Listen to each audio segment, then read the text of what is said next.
Get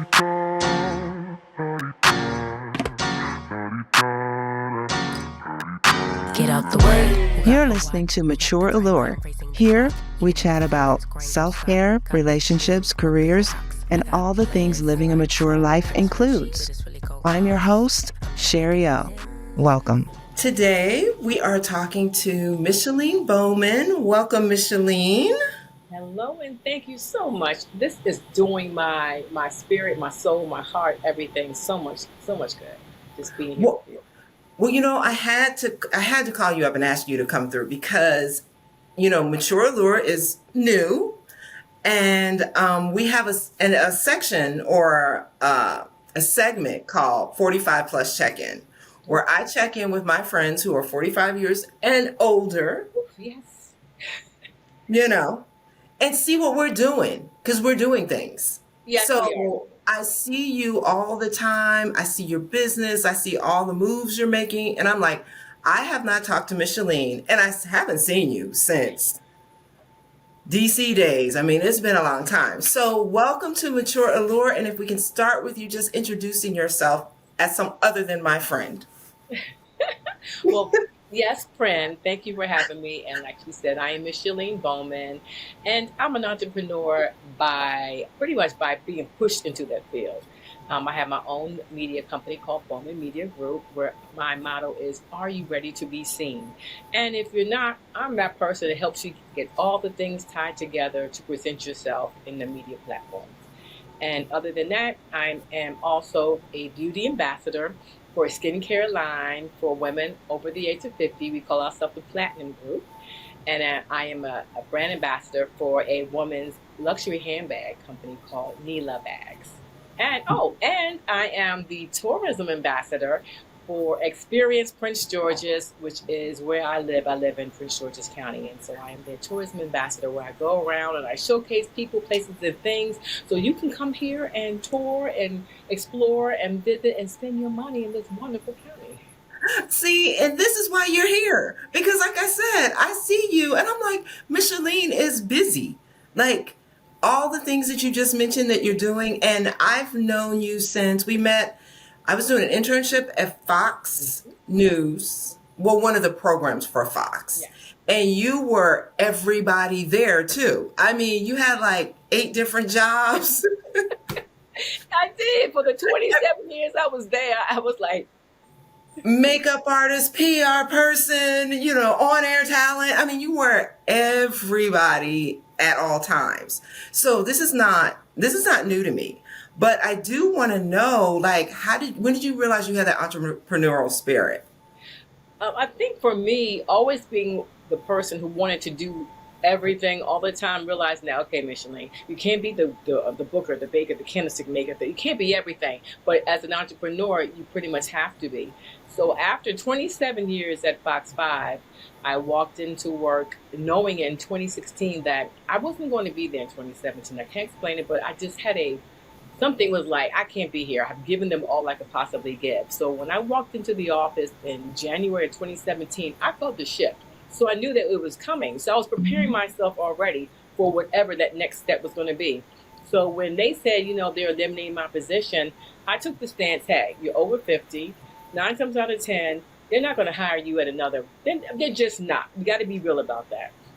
So I said, what will I do? And I hired myself. I said, I'm going to take all the skills that I have acquired, giving them of my time that I've learned from outside of that building. And I hired myself and I launched Bowman Media Group. And I literally have not looked back. It was the best thing that the universe, that God, that they did for me, literally. Well, you just mentioned something. You said you felt in your spirit, like you cannot really explain it, but you just felt in your spirit that, there was a shift coming. Mm-hmm. Why did you choose not to ignore that? Because a lot of times we feel it, because a similar thing happened to me too. So you feel it and you're on edge a little bit about it. Oh, definitely. But what made you not ignore it? Because I knew that it was something I prayed for. I said, God, I have given this company literally 27 years of my life. 27 from 1989 until 2017. That was a long time to be at any company, especially in television. And I had ignored it at certain points before, but I felt like, okay, the last time I was feeling like, yeah, I'm not ready. But then God was like, well, guess what? I'm ready. And so however the universe designed for them to tell me that they were eliminating my job, I could not be fearful and have faith. I just could not be fearful with faith. And so I took that as that point to, you know what, you got this. And when they let me go, I took a year to figure it out because no one knows everything. So in 2017 to 2018, I got up when I wanted to get up because I was working crazy hours. And then, then 2019, I said, come on, we got to go. We got to really do this. And in the process, I was still doing different things, booking people here and there, still doing media things. But pandemic came in 2020, which pretty much stopped everything. Yeah. And now I still consider myself a toddler in the world because I don't know everything as an entrepreneur. But I'm growing, I'm learning, and my name, it carries weight in this area because of what I have done and all the things I've done. So then tell us about Bowman Media Group. Yes. Okay. So Bowman Media Group, it is a group of me right now. But you got to think ahead because I do have other people that I'll pull in for different things. So that's why I called it group. I didn't want to just call it Micheline Bowman because Bowman is my name. And like I said, my motto is, are you ready to be seen? And I work with anybody. I don't believe that I have to have a specialty because my specialty is myself and working in the media. So I know how to get people on the media. So I work with a variety of people. You could be a doctor, a lawyer, an athlete, an author, a dancer, a singer. I like to open myself up to anybody. We all think we have stories. We all think we should be on television. But sometimes, you need to step back, pause, and let someone like me figure out what you have going on and help you out. And how do you, just tapping on that a little bit, how do you do that? Like, what are some of the things that you look for in a person when because there are different ways you can put people out there. And you know what I mean? And sometimes people don't understand that. Everybody just wants to be, put me on TV or whatever. But how do you figure out, just if you can give us a little insight into that, who should do what? And see, I'm honest. I'm an open book. And I'll look at you and, again, it's all about branding. And some people don't have a clue about that. But I genuinely will look at you. Let's just say, for instance, you're an author. And you come to me, well, I wrote this book and I want to get on television. I'm like, okay, what sets your book apart from the next person's book? Because the book is a book. It has a beginning, a middle, and an end. And I try to tell people that I don't try to shut anybody down, but I want them to honestly look to see if they're ready. Do you have a website for your book? Do you have your social media? Do you have headshots? Do you have a bio? I mean, what about you? Are you physically ready? Because a lot of people come with the product, but they're not ready. And you can't have a product to produce sales, in my eyes, if you don't have the basic necessities. I can't go to television or radio without the basic necessities of who you are to even pitch your brand. So I tell people we got to start from the basics. And if you don't have those things together, we work on those. How do you speak? How do you sit? How do you talk? How do you dress? How? All these hows. So I do an interview and I sit them down. Sometimes it's in person, sometimes it's virtual. And we start really at the beginning of who they are. And then we build from there. It's interesting that you're saying that because both of us have been in media like a long time. So then thinking from the mature standpoint, a lot of things have changed.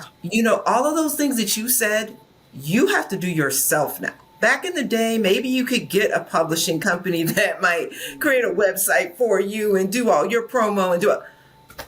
No, they want you to be, even with the music industry, you need to have your followers, you need to have your producer, you need to have your trap, you need to have your everything. And just come to them and they pick you up and say, okay, boom, we'll put you there. And people don't realize that the only thing that has changed are calendar days and years. But what people want, they want a finished product, but they don't want it to invest that money anymore. They want you to invest it if you're going to go further.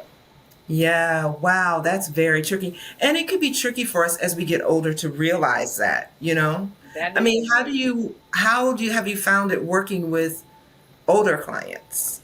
If you Well, the older clients, because I'm one of the old clients, Girl, you are funny. some of them, I guess because think about it, I mean, I have to keep it real, a lot of people don't understand that you have to have a passion for what it is that you do. And Yeah. I do have a passion for this. And I have to understand that I have to put myself in the thought process that if I work with a 20, 30, or 40-year-old, I got to be in that mindset because the decades are different. A 20-year-old is going to run circles around me when it comes to Snapchat and all they'll pick all that stuff up quicker. Whereas somebody that's older, they might not have an Instagram or Facebook or LinkedIn, or they might not have any of that. And I'm Yeah. like, heck, I ain't have some of that stuff. But I have to understand that I have to be respectable for where I meet every client where they are. And I don't take every client because if there's something I don't know and I can't help them elevate, it doesn't make sense to waste their time or my time just talking about what they need to do. If I speak to you, I don't want it to be a waste of your time. I want to be able to have some type of action items that I can give you to elevate your day. So then what's a typical day? Typical in the sense of, if you can say typical. I'm about to say, ooh, child. You know what I mean? I wake up, I put these things on so I can, I say I put my glasses on so I can hear better. Girl, I've been doing that though. I was doing that when I was younger because I always wore glasses. But when I was younger, I remember I said that to my mom once. I was like, I gotta put my glasses on so I can hear. She was like, what? You know? Trust me, but so you get it. I put it on so I can focus, I can hear, I can get my day going.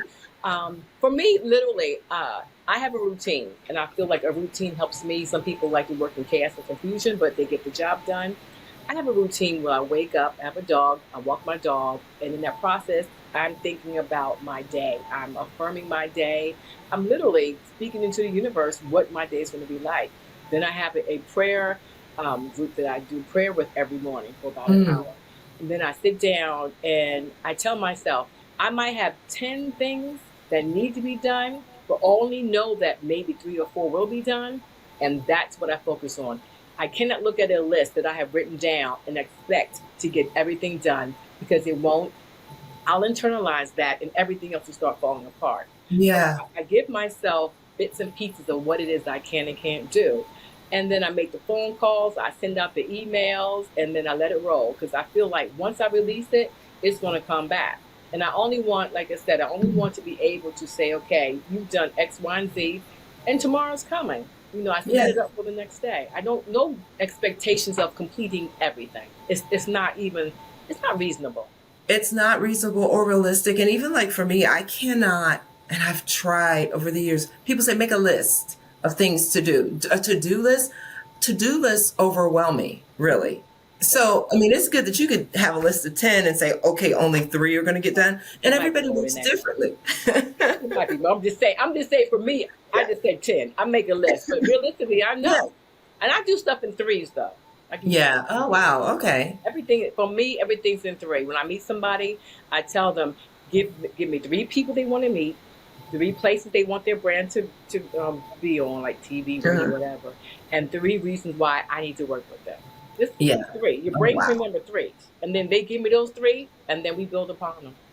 Yeah. Well, speaking of clients, like, could you share with us the more or less the type of clients that you're working with and maybe some of an overview of what you do for them? Yes. Well, I have Bethesda Blues Jazz. It's a venue here that they bring in all the who's who in music. They have concerts all the time. So when they have different concerts, whoever, it could be anyone from, I don't know why I'm saying her name, Chante Moore just came to my head. I don't even know why, but Chante Moore. So they just had Toni on there. I mean, whoever's coming to town, they have T.I. coming. So then I do the media for them if they're available, depending on when they fly in, because television pretty much is Monday through Friday. So pretty much we try to get them in so they can do the round robins on television, on radio. So that's always fun because I'm building more than just an opportunity. I'm building relationships. So when they come back, they've met me. I mean, I'm the first line of defense of how I am with them represents that venue. Yeah. So that's one of my clients. Experience Prince George's, like I said, I just became their tourism ambassador. So with that, I'm able to go around to meet and network and just find out so much about Prince George's County and represent them. So it's been a great pleasure for them. But I tell people, when they look at my media, they're like, oh my gosh, you met this person, we work with that person, And I'm like, yeah, but they're still people. And I Yeah. always remind myself coming out of media that they still deserve respect like I deserve respect. And my next best client is the one I haven't worked with yet. Yeah. It really is, Yeah. because I know that every person that I'm connected with is coming back full circle. Every single person that I've met, I've said I wanted to meet, and I have met them or worked with them. Wow. I affirmations. That's great. So far, Wow. every person. And then once I build that relationship and I get that chance again, they remember me. So then I have their cell numbers. I'm like, hey, when you come to town, let me know. And that's how. Well, yeah, I remember back in the day, that was always you anyway. That was always your personality. So, and once people met you, like once we met, we were like instant friends. That was it. So you have that way about you Thank you. with people, which is absolutely amazing. Thank you for saying So that. I tell people, people are like, are you always like this? I said, trust me. If anyone tells you anything otherwise, and I'm not like trying to toot my own horn, but I wake up just happy, even on my worst days. And I tell people, if anyone has ever said something negative, then you need to talk to me, because I need to know what it is that I've done, because I don't walk around with this, oh, look at me. Oh, well, I just want to be Micheline. My name is different enough. So it's like, when Micheline said it, it's like, you're going to say, oh, I know you're talking about.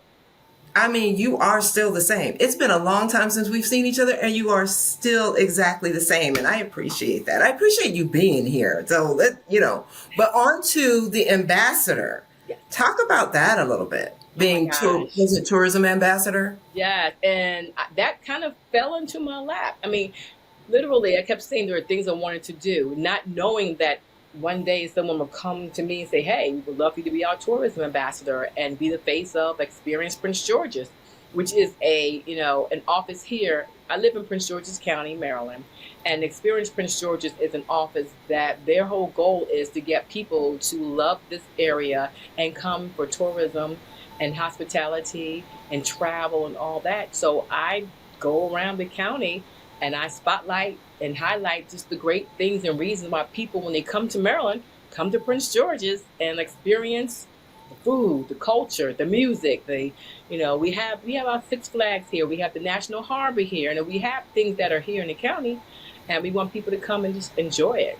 And I'm telling you, to be my age, I'm like, yes, this is a blessing. Absolutely. Prince George's is beautiful. I lived there. When I was there, I lived there. So, and I know it has changed. That harbor, I have not had a chance to get there, but I see pictures and I'm like, It has. Trust me, I'm like, wait a minute, is this the same place that I came to back in 1988? It has, but it has to grow. That's the thing about life, you want to see the growth in it, and you want to see just the beauty. And I can't say enough how happy that I am to just learn, because I'm learning some crazy things. I'm like, really? I never knew. So that's a great thing. wow. What's one of those crazy things you've learned about Prince George's County? Well, it's on the dark side, because every place you live in the state has a dark side. That Prince George's County was the county that had the most slaves that came with slave trade here in Maryland. Oh, really? Yes. And so a lot of these mansions that I'm spotlighting, I learned the good things about it, but I also have to learn the dark secrets about it, and I tell people, I'm not here just to sugarcoat anything, because the county is beautiful, but I want people to know it, embrace, and understand we come from this, and we're here, because we got to keep growing and cross, everybody has to know the truth about where it is you live. And a lot of people don't know about the dark side, but I also learn about the fun side. I'm learning about the parks, the playgrounds, how many this, how many that. I mean, just great things about the county too. Oh my God, the food though. Yeah. Oh, the food is always good though. Oh my God, this is a melting pot from African to Italian to Asian. The food. I could just, every day, if I could go to just 3, oh my goodness, I wouldn't have to eat. But I'm plant-based, so, I'm even showcasing the plant-based place. Oh, that's great though. I see. Oh, that's the other thing. I see you with your with the things you're making, like your sauces and all of that. And I'm like, oh my goodness, this woman is into everything. I would try well, not now. Let me back up. I will not try. Look in the camera. I will not try anything. But when it comes to myself, I feel like I'll be 57 this year, Mm. and literally time is going. And the older you get, I truly believe that going into my fourth quarter of life, and this Hmm. is like the best thing ever because I Yeah. realize there's so much I haven't done, and I want to keep doing it. And that's the Yep. great thing about living. I tell people, you only get one life on this side. So you better wake up and be happy. I don't care if you got a headache, your backache, you woke up to have all that. And just get Yep. out there and just love life and be Yep. kind. Be kind. Be kind. That's Oh, that's the thing. Be kind. And the world has gotten really mean. it Like, is. yeah, I mean, people are mean and emboldened mean. Yes. Um, but on a whole nother thing, let's talk about the skincare because I forgot about that. When Yes. you mentioned it, I was like, oh yeah. That kind of ties into something I forgot to mention. So it's I Know Skincare, iknowskincare.com. It was created by Jermaine Bowles Lethbridge, and she's my sorority sister. She's like 10 years older than me. And she told me years ago, she was like, you know what, there's things I want to do in life, and I'm going to do them. And I have literally looked to her as a role model. So a few years ago, and when she was 62, she's 64 now, she says one of the markets that are not tapped into are markets for women of color for skincare. If you think about it, there are no markets for women over 50 for skincare. And she No. said, but that's the age that you see if we have taken care of our skin by the time we get to be that age. So she developed the product, and when I tell you I love it, I used it 30 days straight before I even told people about it, and I genuinely see a difference in my skin.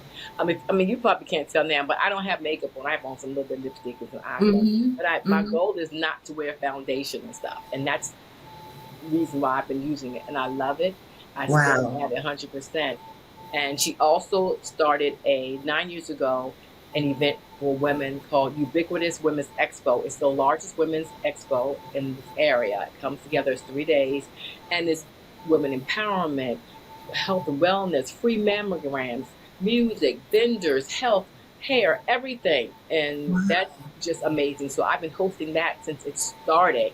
So I'm 9 years strong with that. And that was something she said to me, I'm going to start this event and do blah, blah, blah. And Jermaine is one of those Black women that if she says it, she's going to do it. So I tell people, with branding and my being an entrepreneur, that's another thing. You've got to surround yourself around people who are doing better than you, because Hmm. those are the people who will pour into you. You don't want to surround yourself by people who aren't doing as much as you, because they'll pull you down and doubt that you can even become anything. So shout Yep. out to Jermaine. Doubt and won't understand what it takes to get things done. So yeah, I'm yeah. I'm still trying. So that moves us into my next question. For those, especially around our age, who are looking to move into either starting their own business, move into becoming an entrepreneur, what advice would you give them? First, know that you cannot give up. Failure is a part of the process. And I have to say that and remind myself, failure is part of the process. Yeah. When I started this in 2018, when I really got not serious, but when I had to start figuring out, you're not working, you got to get some type of income coming in. And then 2019, I thought I had a good little rhythm, and then pandemic hit. I was Yeah. like, oh gosh, I don't have to speak ethnic. I don't have a husband that's like, hey boo, you got the bill, so I can just figure it out. I literally, there were times that I was like, okay, God, how am I going to do this? But I knew that it was going to be okay. So I relied on resources to help get me through that tough time, like everybody else. And I didn't fail, never missed a mortgage, no Mm. car insurance, bills, lights, none of that. So you cannot be fearful of failing. I wake up every day and tell myself, you got this. And then again, you have to figure out what is it that you want to do that sets you apart from somebody else, because you don't want to mimic somebody, but you do have to pull and do things in line with what other people are doing. But the key word, that there is enough out here for everybody, I did Hmm. not believe that, because I had a 9 to 5, and there's nothing against a 9 to 5, but there is enough resources and people who will need your services. Yeah. It's spread around the entire world, and you just gotta go for it and don't give up. Don't give up. Don't give up. Yeah. Girl, it's hard sometimes, Oh, yes, it's hard. but It's hard. Girl, I had a month of hard time. I had like a whole full month. Like, okay, ain't nobody called me. Ain't nobody need me. Like, oh, yeah, it's open though. So it was like, oh, I get to pick and choose what I want to do now. exactly. Well, if somebody wanted to get in touch with you, use your services, work with you, how would they go about that? I am 100% open. I keep all my stuff pretty much easy. I can give you my cell number because I believe like this. I gotta talk to you anyway, so I don't mind giving out my cell number. Like people like, don't give out the cell number. Like, okay, well, how will I talk to somebody? Yeah. And my email address. I tell people, if they do reach out to me via phone or via email, I do respond. I'm not so like, ooh, my assistant will do that. I haven't got to that point yet, and I don't want to get to that point. I like that hand, hand to hand, mouth to mouth. But my phone number, can I say it? Yeah, absolutely.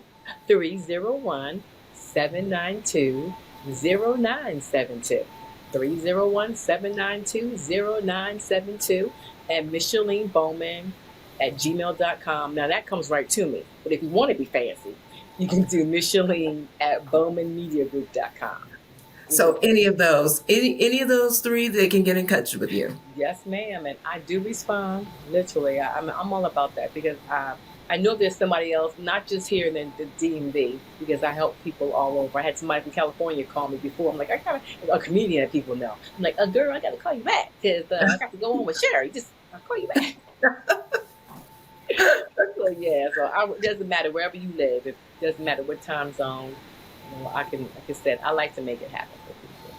Okay. And lastly, what is it you do to just unwind? It's for you. Just to take down not the stress, but just take it down some. I'm gonna reach over here and grab me a bottle. No, I'm just joking. Hey, but I like peace and quiet. Literally, if I wake up, I try to give myself at least one day throughout the 7 days, or at least so many hours of a day to just literally do nothing. I am the type that I don't need to be out and about. I can come home, be in my own space in my home with no television, no radio, just the natural sounds of the birds chirping, the mailman going down the street. That to me is my relaxation time, just to be in my own space and just silence. I'm all about silence. And that does it for me because I can listen to my own thoughts, figure out what's next to me. I don't have any outside forces or sounds or noise or movement, but just my own. And, spending time with Micheline, that's how I relax. Girl, I get it. Well, Miss Micheline, thank you so much for being here. Well, I thank you for having me. And again, it's just a blessing to see you and know that you are just still amazing, still beautiful. Thank you. I'm always be on my hustle. You know that. Yes, you are. You were then, and I know you were now. So I'm like, she got this. And then you reached out, I'm like, oh my gosh. I'm like, go and do it. Let me see what she's doing. That's how you catch up with social media, unfortunately. But at the same time, it's good too because people move, shift, everything, changes, and it's a way to just kind of check in on people. That's true. So again, thank you. We will chat. Bye, Micheline. Thanks for listening to this episode of Mature Allure. For more information about us, visit matureallure.net and get social with us on Instagram and YouTube at mature.allure, Facebook at @4matureallure, and Twitter at mature_allure. Till next time, we encourage you to stay positive, embrace who you are at every stage of your life, and always tap into your mature allure. It's my time.